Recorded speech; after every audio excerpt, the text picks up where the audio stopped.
Would you pass your driving test if the examiner asked you to use this lane? If you're not sure, keep watching.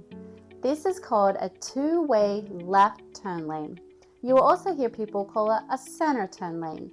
It's designed to help drivers safely make left turns without blocking the traffic from behind them. Here's how to recognize it. A two-way left turn lane is located in the center of the road. It's marked with solid yellow line and a broken yellow line on both sides, with left turn arrows painted on the pavement. The important thing to remember is that traffic from both directions share this same lane, but only for making left turns. Think of the center turn lane as a short waiting area for left turns, not a travel lane. Here's how it works.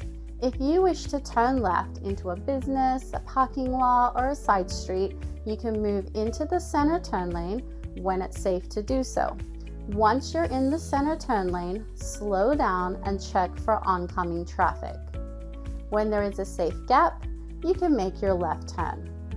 Because traffic from both directions share the lane, you can only enter the center turn lane 100 feet before your turn. Now this distance varies by state, so be sure to check the laws in your state. For Florida, it is 100 feet. Now let's look at improper use of the center turn lane. You cannot use it to overtake slower vehicles or use it as a regular travel lane. It should also not be used to merge into other traffic.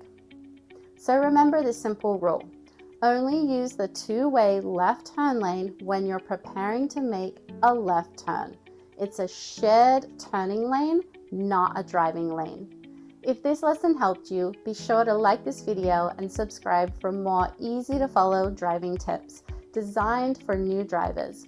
And if you're teaching a teen or learning to drive yourself, check out my complete online driving course. It includes over 100 step-by-step lessons covering more than 90 essential driving skills. I'll put a link in the description below. Thanks for watching, and I'll see you in the next video.